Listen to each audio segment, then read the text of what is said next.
Iniciamos nossa discussão falando sobre a primeira lei de Newton, que se refere à lei da inércia. Ela diz que todo corpo continua em seu estado de movimento ou de movimento em linha reta com velocidade escalar constante, a menos que seja obrigada a alterar esse estado pela ação de uma força resultante externa. Isso quer dizer que se você está no estado de repouso ou se você possui velocidade escalar constante, a única forma de mudar esses dois estados é aplicando uma força sobre esse corpo, que é o que aconteceu no esquema aqui da figura. Você tinha duas pessoas em pés paradas que foram subitamente postas em movimento e tenderam a permanecer na sua posição inicial. Por isso, sofreram o arranque do ônibus. A segunda lei de Newton é conhecida como princípio fundamental da dinâmica. Ela diz que a aceleração de um corpo submetido a uma força resultante externa é inversamente proporcional à sua massa, ou seja, força é igual a massa vezes aceleração. Que isso significa? Significa que para eu levantar um certo corpo com uma certa massa e levantar outro corpo com a massa maior, aplicando a mesma aceleração, eu vou ter que essa força aqui será menor do que essa. Vou ter que aplicar uma força maior em um corpo de massa maior para obter a mesma aceleração. A terceira lei, ela fala sobre ação e reação, que diz um corpo com massa A exerce uma força FA no corpo B. Então, por exemplo, o foguete aqui exerce uma força FA no ar, está injetando o ar para trás. Este exerce em B uma força FB. E B, que seria o ar, exerce uma força para frente no corpo A, que é o jato. Então, isso significa que FA e FB, eles possuem a mesma intensidade, mas mesma direção, mas sentidos opostos. Então, nós temos aqui um caso que segue esses fundamentos, em que eu vou aplicar uma força em um corpo A que está unido com um corpo B. Então, nós temos um balanço de forças aqui em A, que eu tenho a força aplicada, eu tenho a força normal de reação do chão, eu tenho o peso do objeto, a força de atrito que ocorre entre o contato do corpo e do chão e a força que B exerce sobre esse corpo. No corpo B eu tenho a força que A exerce em B, eu tenho o peso de B, a força normal de reação do piso contra B e a força de atrito que B exerce em relação ao chão. Então, nós temos aqui um balanço de forças horizontais, que eu tenho uma força resultante para A, que seria a massa de A vezes a aceleração resultante, já que A e B têm a mesma aceleração. E no balanço de forças eu tenho as forças que atuam em um sentido horizontal, que seria essas setas aqui, ó, que atuam no sentido horizontal. Já no caso de B, as únicas forças horizontais que eu tenho é a força que A aplica e a força de atrito com o solo. Para forças verticais, eu tenho que a força peso é igual à força normal para os dois casos. Exercício 114, página 88. Eu tenho um corpo A sendo puxado por um fio, tem um cabo aqui que está ligado a um corpo B, e esse corpo B está sendo puxado por uma força de 60 newtons. Nós temos que a força de atrito existe entre o chão e o objeto, já que ele disse que o coeficiente de atrito dinâmico, ou seja, movimento, vale 0,3. Ou seja, quando eles estão em movimento, o coeficiente de atrito vale 0,3. Então, nós temos aqui um balanço para a força resultante total, que seria a massa total vezes a aceleração resultante, né? E substituindo no balanço das forças, nós temos que essa força resultante total seria a força aplicada menos as forças que estão atrapalhando, que seria a força de atrito mais a força de atrito em A e em B. Pela equação da força de atrito, nós sabemos que é igual ao coeficiente de atrito vezes a força normal de reação, que segue para os dois casos de A e B. Então, nós temos que a aceleração resultante seria 60 menos o coeficiente de atrito cinético vezes a força normal de reação do solo, coeficiente de atrito cinético mais a força normal de reação do solo para B, dividido pela massa total, que é a soma da massa A mais a massa B. Como nós sabemos, em um plano horizontal, o peso e a força normal de reação, eles assumem valores idênticos.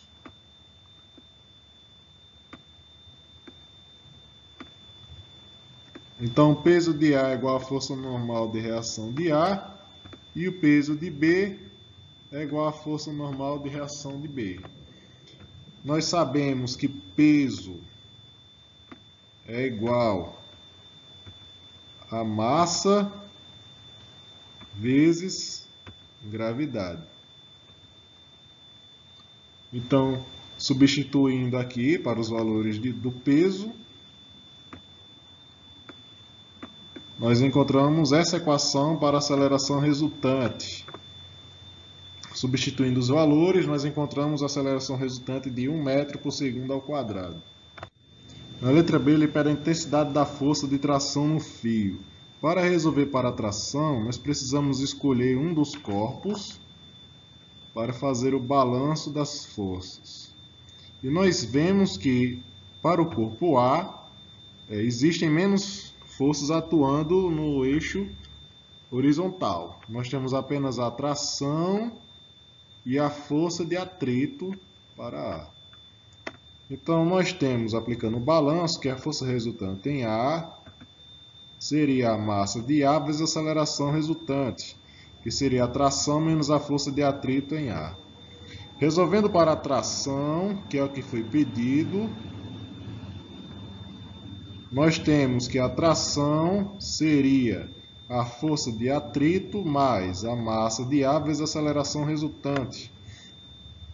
Substituindo os valores da força de atrito, nós encontramos que tração é igual ao coeficiente de atrito cinético vezes a massa de A vezes a gravidade, mais a massa de A vezes a aceleração resultante. Substituindo os valores, nós encontramos que a tração vale 40 newtons para... Então, nós temos aqui agora um segundo caso, na qual tem um corpo B, cujo está exercendo uma força que é o peso dele, ele está suspenso por um cabo, e esse cabo está amarrado em um corpo A. Fazendo o balanço para o corpo A, nós vemos as forças verticais, que é a força peso dele, e a força normal de reação do solo, e as forças horizontais, que seria a força de tração do cabo e a força normal, a força de atrito entre o piso e o objeto. Para o corpo B, nós vemos a força de tração no fio e a força peso, que é a força que a Terra exerce sobre o objeto. Então, fazendo um balanço para as forças horizontais, para o corpo A, nós vemos que a força resultante em A seria a tração menos a força de atrito para A. A força horizontal em B não existe, então a força resultante é zero. E para forças verticais, nós temos que para A o peso é igual à força normal. E para B, a força resultante em B seria o peso de B menos o valor da tração. Então, um exemplo aqui, nós temos um corpo B que ele está suspenso e amarrado a um corpo A por um cabo aqui que está sendo tensionado. Nós temos uma força de atrito entre o piso e o objeto A, e nós temos aqui o peso que a Terra exerce sobre o corpo B. E também a tensão que esses dois corpos causam no cabo devido às suas forças que exercem um no outro. Então, na letra A, qual é a aceleração dos blocos? A força resultante, que seria a massa total vezes a aceleração resultante, seria PB menos a força de atrito em A. Então, eu tenho que a força de atrito em A é o coeficiente de atrito cinético vezes a força normal de reação do solo para A. Substituindo na primeira equação, nós temos que a massa total vezes a aceleração resultante é igual ao peso de B menos o coeficiente de atrito cinético vezes a força normal de reação de A. Nós temos que o peso de A é igual à força normal de reação do peso. Então, a aceleração resultante é igual ao peso de B menos o coeficiente de atrito cinético vezes o peso de A sobre a massa total. Substituindo os valores de peso, que é massa vezes gravidade, e substituindo os valores dados no exercício, nós encontramos que a aceleração resultante vale 7,5 metros por segundo ao quadrado. Na letra B, ele pergunta qual a intensidade da força tensora. Para resolver isso, basta escolher um dos corpos, no caso aqui eu escolhi o corpo B, e fazendo a força resultante em B, diz que a massa de B vezes a aceleração resultante é igual ao peso de B menos o valor da tensão. Resolvendo para a tensão, nós encontramos que tensão é igual ao peso de B menos a massa de B vezes a aceleração resultante, que é igual a massa de B vezes gravidade menos massa de B vezes a aceleração resultante. Lembrando que isso aqui é a substituição desses valores. Então, substituindo os valores dados no problema, nós temos que a tensão vale 12,5 newton. Para um terceiro exemplo, nós temos aqui dois corpos que estão suspensos por um cabo, e esse cabo está ligado aos dois corpos. Então, nós temos aqui o peso A e o peso B atuando sobre cada um respectivamente. Então, fazendo um balanço de forças para o corpo A, nós temos que existem apenas forças verticais, que seria a tração no fio e o peso de A. E para B, nós temos também apenas forças verticais, que seria a tração no fio e o valor da força peso em B. Adotando esse sentido aqui, essa direção como sentido positivo,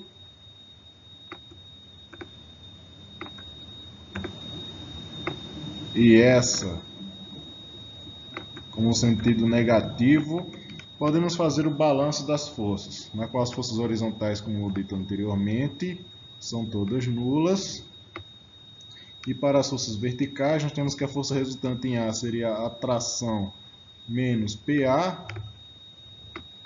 E a força resultante em B seria o peso de B menos a tração. Exercício 116, página 89. Nós temos aqui dois corpos suspensos, o corpo A pesando 6 kg e o corpo B pesando 4 kg. Como o corpo A é mais pesado, o conjunto irá nesse sentido aqui, sendo que B irá subir e A irá descer. Então, esse sentido eu vou considerar o sentido positivo. Observe que o sentido agora ele não é uma linha reta como em um gráfico XY, ele é seguindo o cabo, no sentido para A. Então, se os corpos são abandonados, qual é a aceleração que eles adquirem? Nós temos que a força resultante é a massa total vezes a aceleração resultante, que é igual ao peso de A menos o peso de B. Resolvendo para a aceleração resultante, que é o que nós queremos, nós temos que o peso de A menos o peso de B sobre a massa total. Substituindo os valores dados no problema, nós chegamos ao valor de 2 metros por segundo quadrado. Na letra B pergunta qual é a tração no fio ideal durante o movimento dos corpos. Nós separamos um corpo, para realizar o balanço das forças, no caso eu escolhi o corpo A, no qual a força resultante em A é a massa de A vezes a aceleração resultante, que é igual ao peso de A menos a tração. Resolvendo para a tração, nós temos que tração é igual ao peso de A menos massa de A vezes a aceleração resultante. A tração, então, é um valor de 48 newton. Pronto. Forças e aceleração centrípetas. Esse textozinho aqui eu vou deixar para vocês para fazerem uma leitura, no qual tem uma definição bonitinha de força centrípeta. Eu só queria frisar que a palavra centrípeta significa literalmente que se dirige para o centro.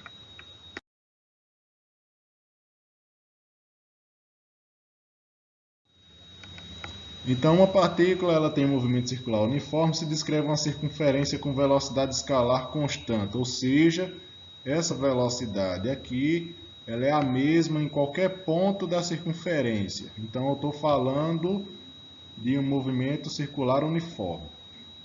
Então, eu tenho uma velocidade que ela aponta sempre para no sentido do deslocamento, que aqui também é o sentido do deslocamento. Eu tenho uma aceleração, que é remetente à força que atua sobre essa partícula para que ele permaneça em movimento circular, que é chamada de força centrípeta.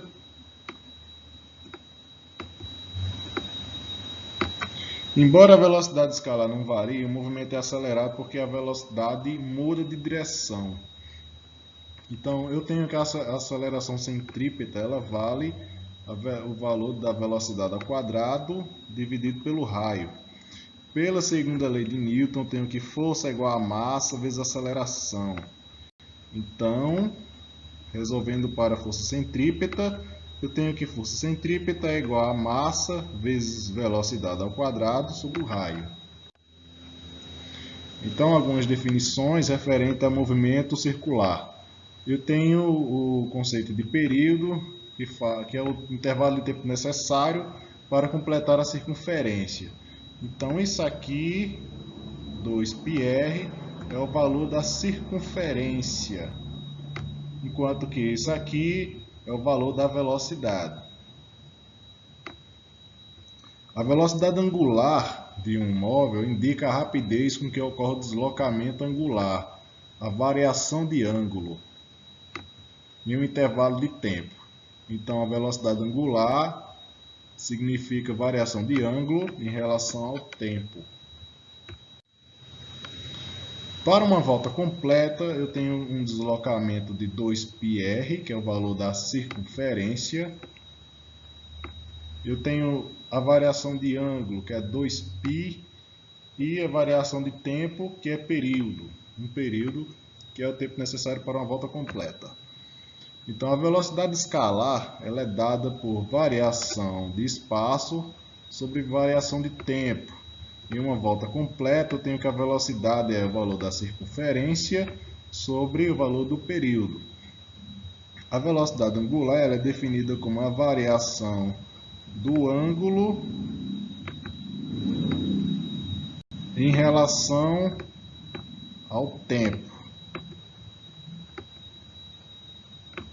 Para uma volta completa, eu tenho isso aqui.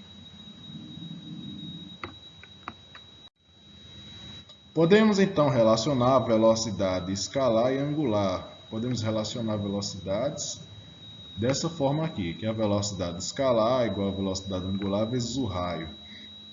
E podemos obter uma nova função para o cálculo da aceleração centrípeta. No caso, a aceleração agora pode ser escrita dessa formazinha aqui, ó, a velocidade angular ao quadrado vezes o raio. Observe que tudo o que fizemos foi para encontrar o valor da velocidade escalar e o valor da aceleração em função da velocidade angular. Queríamos que esse valor aqui, o valor da velocidade angular, aparecesse. Então nós temos um exemplo da página 91, em que um carro descreve uma trajetória circular e o chão exerce uma força de atrito. Essa força de atrito é o que mantém esse carro na trajetória circular. Se não fosse isso, ele derraparia para fora da pista. Então, para que isso não ocorra, ele não pode superar a força de atrito máxima para não derrapar da pista. Então, nós temos a força que mantém o carro descrevendo a curva, é a força de atrito, orientada para o centro e que desempenha o papel da força centrípeta. A força centrípeta é igual à força de atrito, que é igual a massa vezes velocidade ao quadrado sobre o raio. A força de atrito tem intensidade variável e não pode atingir o seu valor máximo. Caso contrário, o carro derrapa na pista. Como nós vimos no conteúdo anterior, a força de atrito máxima é igual ao coeficiente de atrito cinético, de atrito estático, vezes a força normal de reação do solo. Substituindo para a força normal, que é igual à força peso, nós temos que a força de atrito máxima é igual ao coeficiente de atrito vezes massa vezes gravidade. E encontramos então que a força de atrito é menor ou igual à força de atrito máxima, como estipulado anteriormente. Então nós temos que massa vezes velocidade ao quadrado sobre o raio não pode ser superior ao coeficiente de atrito estático vezes massa vezes gravidade. Nós podemos eliminar o valor das massas que estão multiplicados em ambos os lados e resolver para a velocidade, passando o R para o lado direito e aplicando a raiz. Substituindo os valores, nós encontramos que a velocidade é 20 metros por segundo. Não pode ser superior a 20 metros por segundo. Caso isso aconteça, o carro derrapa. Bem, nós temos duas formas principais de calcular o ângulo. Ela pode ser dada na forma radiana, na qual eu faço a divisão de uma parte da minha circunferência dividida pelo meu raio da circunferência, no qual eu tenho metro dividido por metro, que dá um valor adimensional. Então, o uso de radiano, apesar de ser opcional, ele é recomendado para saber qual unidade de medição que você está usando, né? Qual o estilo de medição do ângulo. Já a divisão em grau é uma divisão na qual a circunferência é dividida em 360 partes iguais. E ela só pode ser calculada a partir de instrumentos como um transferidor ou usando trigonometria. A palavra energia tem origem grega, de origem grega ergos, significa trabalho. Realizar um trabalho em física implica a transferência de energia de um sistema para outro, e para que isso ocorra são necessários uma força e um deslocamento adequado. Então a gente tem duas definições para trabalho: o trabalho motor, que é quando a força favorece o deslocamento, e o trabalho resistente, que é quando a força resiste ao deslocamento, ou seja, está querendo atrapalhar o deslocamento. É como, por exemplo, você empurrar um carro. Você é o trabalho motor, porque você está favorável ao deslocamento do carro. Enquanto que as forças de atrito das rodas são desfavoráveis ao deslocamento, que está no sentido de parar o carro. Então nós temos que o trabalho é igual a força vezes deslocamento vezes o cosseno de θ. E θ seria o ângulo entre a força e o deslocamento. O trabalho é calculado pelo produto entre o deslocamento e a intensidade da força que efetivamente ajudou a deslocar o objeto. No caso, F vezes o cosseno de θ. E ele também, na maioria dos casos, independe da trajetória. Então nós temos aí alguns exemplos. No primeiro, ele diz: qual o trabalho realizado por uma força aplicada a um corpo de massa 5 kg e que causa uma aceleração de 1,5 metros por segundo ao quadrado e se desloca por uma distância de 100 metros? É uma questão bem simples. Todos estão no SI, no Sistema Internacional de Unidades e Medidas, e os valores estão bem definidos, não precisa calcular nada. Então é só jogar os valores na equação e você encontra o trabalho de 750 joules.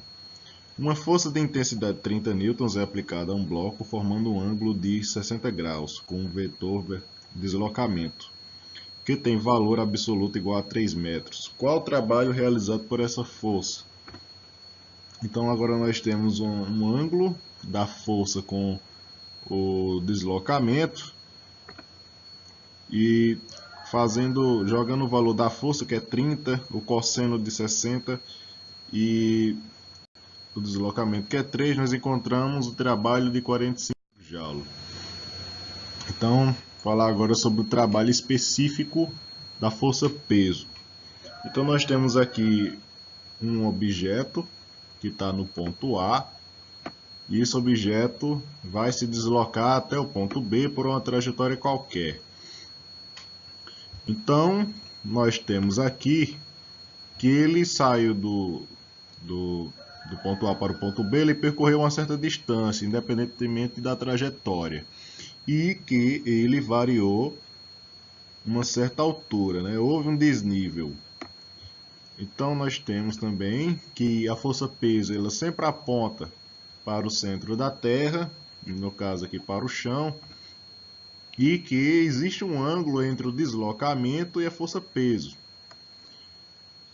Então nós temos pela definição de trabalho que trabalho é igual a força-peso vezes o deslocamento vezes o cosseno do ângulo entre eles. Nós podemos dizer que a altura é igual a distância vezes o cosseno de θ e que peso é igual a massa vezes gravidade. Substituindo tudo, nós encontramos que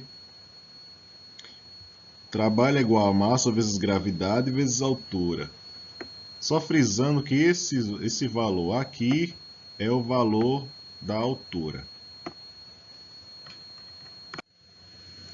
Então nós temos agora na página 150 o exercício 7.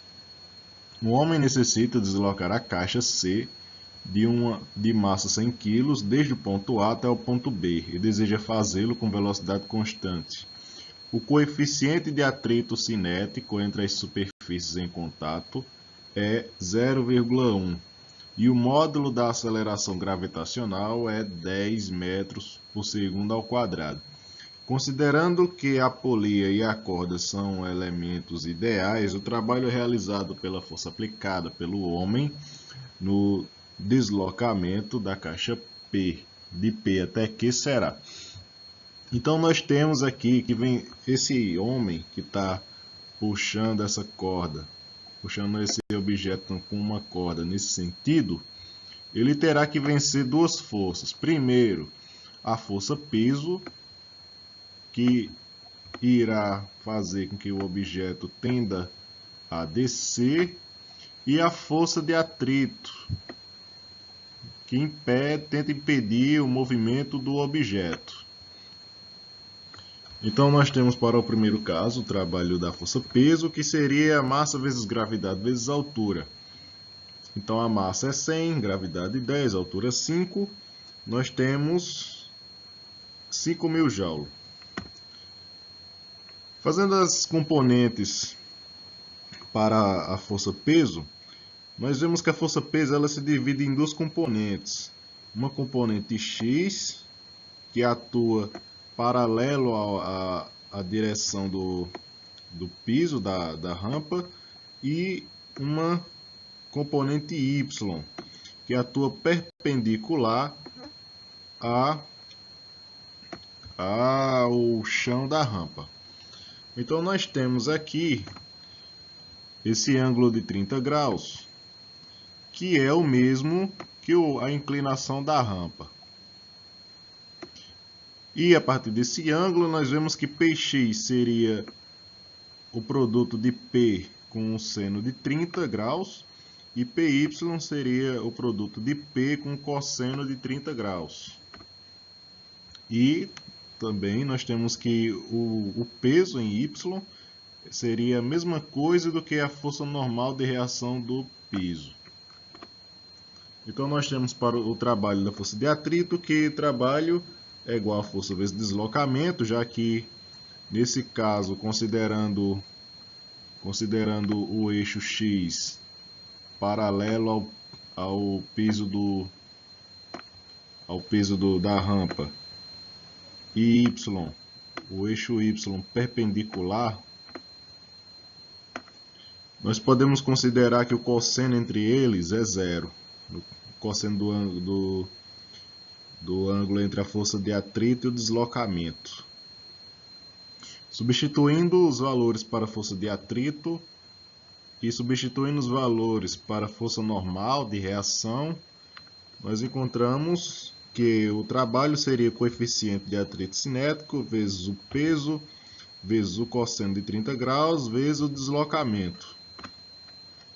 Nós temos para o trabalho do atrito, então, substituindo os valores, um valor de 870 joules. Somando tudo, esse é o trabalho total que o homem precisa exercer para levantar o objeto.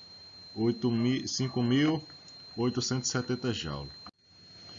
Em nossa experiência cotidiana, nós aprendemos desde cedo que é sempre mais fácil abaixar um objeto do que levantar. E isso acontece porque a força-peso ela sempre vai estar apontada para baixo, para o núcleo da Terra. Então nós temos que o trabalho motor para a força-peso ela sempre vai ser positivo quando você abaixar o objeto, por exemplo, de A para B, e ele vai ser sempre resistente quando o objeto for levantado, no caso de B para A. Então nós temos agora um exemplo. Ele diz: qual o trabalho realizado pela esfera de 0,5 kg a seguir, no sentido vertical? Observe que ele separou o trabalho em dois componentes, no sentido vertical e no sentido horizontal. Então na letra A, ele quer o sentido vertical. Vertical a gente vai ver variação de altura, o ΔH, ou H se preferir. Então nós temos aqui que o objeto parte desse ponto, percorre todo esse deslocamento aí que aparece e vem parar na mesma altura. Então o trabalho no sentido vertical ele é nulo, porque não houve variação de altura. Já no sentido horizontal, houve uma variação de 10 centímetros de deslocamento. Então nós temos aqui, substituindo os valores, fazendo o cosseno de 45 graus, porque a força aponta para um ângulo de 45 graus em relação ao deslocamento, nós encontramos um trabalho de 0,7 Joule. Então nós temos que o trabalho também pode ser calculado através do gráfico. Nós temos aqui um gráfico da força em relação ao deslocamento, e essa força aqui, ela tem comportamento constante em todo o percurso.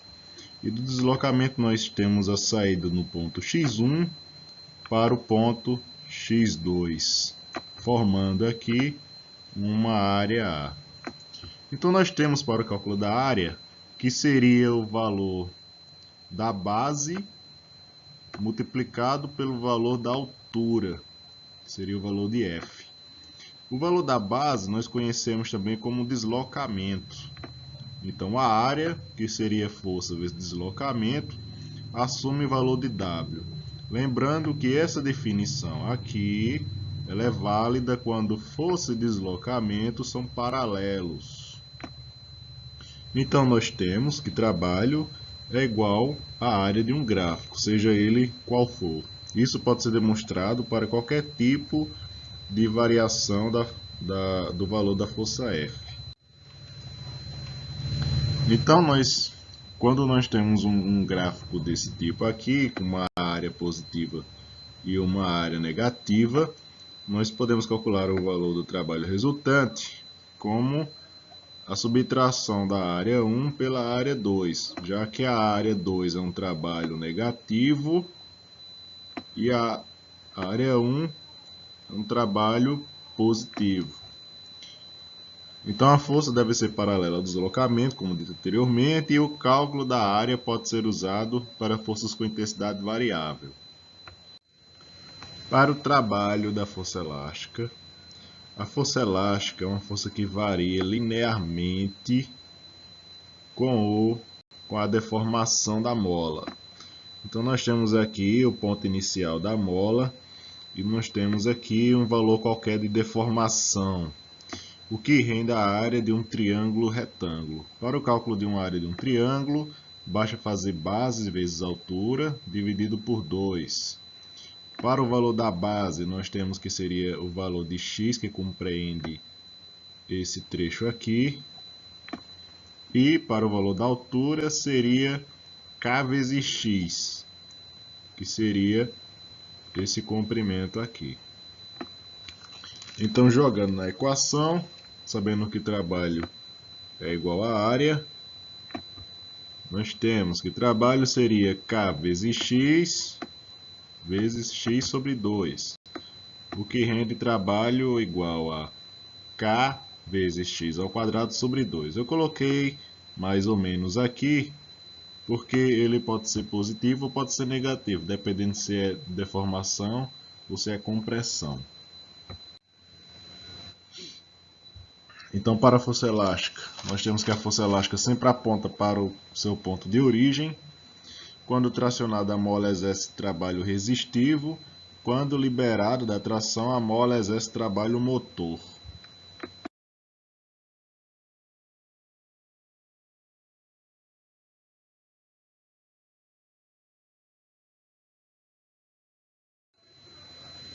Todo objeto que tem massa e apresenta velocidade diferente de zero possui energia cinética. A energia cinética pode ser calculada como produto da massa vezes a velocidade ao quadrado sobre 2 e uma modalidade de energia associada ao movimento. O teorema da energia cinética, ele diz que para haver variação de energia cinética, você precisa realizar trabalho. Então a variação do trabalho total é igual à variação de energia cinética, que é igual à energia cinética final menos a energia cinética inicial. O princípio da conservação de energia, ele diz que a energia não pode ser criada nem destruída, mas pode se converter de uma forma para outra. Então, por exemplo, aqui no caso do skatista, quando ele está no ponto mais alto da rampa, ele possui energia potencial gravitacional. Quando chega no ponto mais baixo, toda essa energia potencial se transforma em energia cinética. E essa energia cinética se converte em energia potencial novamente. A energia mecânica ela é definida como a soma da energia cinética mais potencial. E em um sistema ideal ela se conserva. Mas no nosso cotidiano haverá sempre uma dissipação da energia em forma de calor por atrito.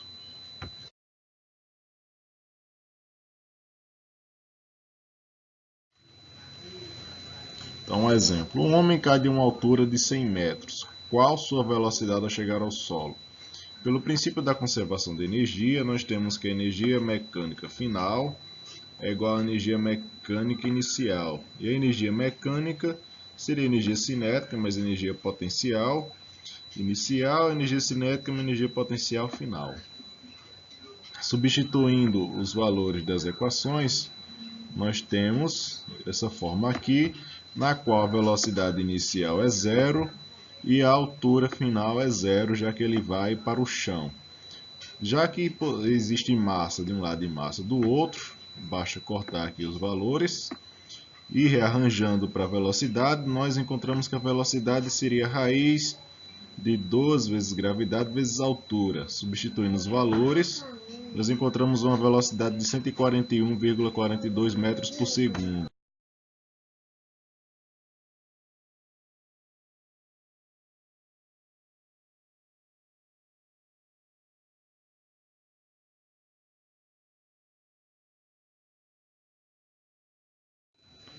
A medição de potência ela consiste em medir a capacidade de um sistema em causar uma mudança em relação ao tempo. Então nós vemos pela equação da potência, que seria a variação da energia em relação ao tempo, assim como a variação do trabalho em relação ao tempo. Então, por exemplo, nós temos aqui dois carrinhos, 1 e 2, que estão subindo uma ladeira, saindo de um ponto A para um ponto B. Os dois vão ter a mesma variação de altura, então vão ter o mesmo trabalho. Já o tempo que 2 vai realizar a tarefa é menor do que o tempo que 1 irá realizar. Então, como ele realiza em menos tempo, a potência dele é maior. E a unidade de potência vai ser joule por segundo, que em homenagem a James Watt recebeu o nome de Watt. E a potência média, que trazendo para a velocidade, né, já que deslocamento sobre o tempo da velocidade média pode ser escrita dessa forma também. Vamos para um exemplo então. Qual a potência média que um corpo desenvolve quando aplicada a ele uma força horizontal com intensidade igual a 12 newtons por um percurso de 30 metros, sendo que o tempo gasto para percorrê-lo foi de 10 segundos? Então nós temos aqui a potência, que é uma função do trabalho e uma função do tempo. Então nós temos que a potência é o trabalho, que trabalho é força vezes deslocamento, sendo essa força horizontal com intensidade igual a 12 newtons e a distância de 30 metros durante um tempo de 10 segundos, que é a variação de tempo. Então nós substituindo os valores, temos que o resultado da potência final foi de 36 watts. E a potência instantânea, no momento que o corpo atinge 2 metros por segundo, nós podemos reorganizar fazendo ΔS sobre ΔT, que dá o valor da velocidade. Substituindo os valores, nós encontramos 24 watts. Então agora nós temos um gráfico da potência em função do tempo, na qual a potência é um valor que se mantém constante e o tempo vai de T1 para T2, formando aqui uma área de um retângulo. O valor dessa área seria a multiplicação da base pela altura, sendo a altura a potência e a base a subtração de T2 por T1. Lembrando que potência é a divisão de trabalho por tempo, podemos reorganizar essa equação para o trabalho, que dá a potência multiplicado pelo tempo. Então podemos concluir que se potência vezes tempo é igual a trabalho e é igual a área, o trabalho seria a área desse gráfico, independentemente de sua forma. Então, esse gráfico aqui pode assumir qualquer forma e um gráfico desse tipo poderia fazer a subtração da área 1 pela área 2, já que a área 1 seria uma potência positiva e a área 2 uma potência negativa. Então, dado um diagrama da potência em função do tempo, a área compreendida entre o gráfico e o eixo dos tempos expressa o valor algébrico do trabalho ou da energia transferida. No caso, o trabalho é igual à área independentemente da sua forma. Então nós temos o exemplo. Um bloco de massa 15 kg repousa sobre uma mesa horizontal e sem atrito. No instante t0 igual a 0 segundos, passa a agir sobre ele uma força cuja potência é dada em função do tempo, conforme o gráfico ao lado. Desprezando o efeito do ar e supondo que a força referida seja paralela à mesa, ou seja, o cosseno de 0 graus, que dá 1. Determine, letra A, o trabalho da força sobre o bloco de T0 igual a 0 segundos a T1 igual a 40 segundos. Nós temos que, para o cálculo da área de um trapézio na qual tem uma base menor, eu tenho uma base maior e eu tenho uma altura, o cálculo da área seria a soma das bases multiplicado pela altura dividido por 2. E apesar dessa forma aqui parecer um pouco diferente da que foi dada como exemplo, é uma forma característica do trapézio. Então nós temos que o trabalho é igual à área e a área seria 3 kg, que dá o valor de 3 kJ ou 3.000 joule. Na letra B, o módulo da velocidade do bloco no instante T1 igual a 40 segundos. Então, resolvendo o trabalho utilizando o teorema da energia cinética, que trabalho é igual à variação da energia cinética, e a variação da energia cinética seria a energia cinética final menos a energia cinética inicial. Essa aqui seria a inicial e essa seria a final. Nós temos que a velocidade, rearranjando para a velocidade, nós encontramos o valor de 20 metros por segundo. O Brasil, apesar de ser o país que possui a maior quantidade de água doce no mundo, ele possui apenas o terceiro maior potencial hídrico, perdendo para a Rússia e o Canadá. Dos 250 mil megawatts disponíveis no país, cerca de 20% são transformados em energia elétrica.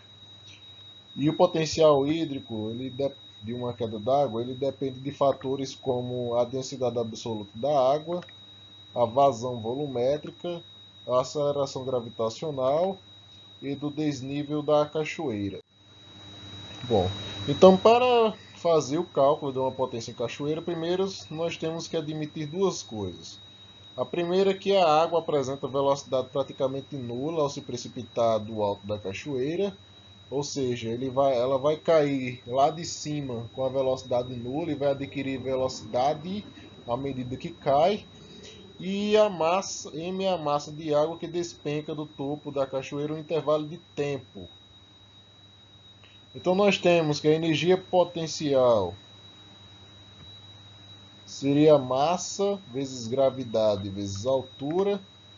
A potência média seria essa energia em relação ao tempo, e qual a massa seria a quantidade de água em relação ao tempo, que é a densidade vezes o volume. Então, substituindo, nós temos densidade vezes volume vezes gravidade vezes altura dividido pelo tempo, sendo a vazão a relação entre volume e tempo. Nós temos que a potência média seria a densidade multiplicada pela vazão, pela gravidade e pela altura. Então, um exemplo da questão que caiu no vestibular da PUC, Campinas, em São Paulo.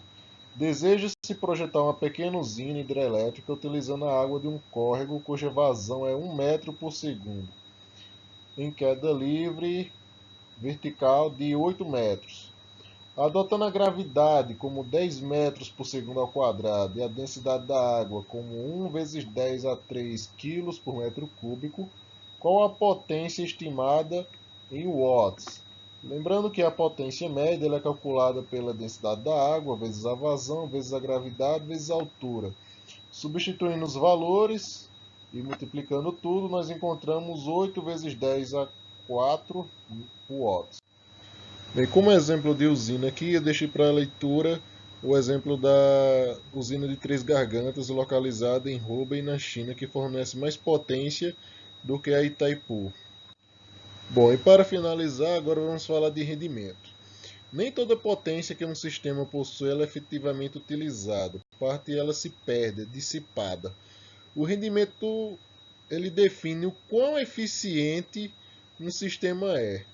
Nós podemos chamar de potência útil aquela que é utilizada, que seria a subtração da potência recebida, ou seja, a sua potência total, menos a potência dissipada, ou seja, aquela que é perdida. Então, o rendimento, que é um número adimensional, seria a divisão da potência útil pela potência recebida. Então, nós temos aqui um esquema de um sistema físico que ele recebe energia de uma fonte qualquer e ele transforma essa energia em trabalho efetivado, né? Converte essa energia em trabalho, mas uma parte aqui vai para as perdas. Então nós temos que a eficiência estuda o quanto de trabalho foi efetivado pelo sistema físico. E essa eficiência seria a potência útil dividido pela potência recebida. Então, como exemplo, o rendimento de determinada máquina é de 80%, sabendo que ela recebe uma potência de 10 kW, calcule, na letra A, a potência útil oferecida. Então, nós sabemos que o rendimento seria a potência útil dividido pela potência recebida. Podemos reorganizar a potência útil, que seria o valor da eficiência, né, que ali está em 80%, mas transformando para número decimal, que seria dividir por 100, dá 0,8, vezes 10.000, que dá 8 kW. E a potência perdida seria a potência que ele recebeu menos a potência que ele utilizou. Então, fazendo 10 menos 8, tenho 2 kW. Bom, então essas foram as referências. Espero que tenham gostado. Aproveite o conteúdo. Qualquer dúvida, é só me chamar.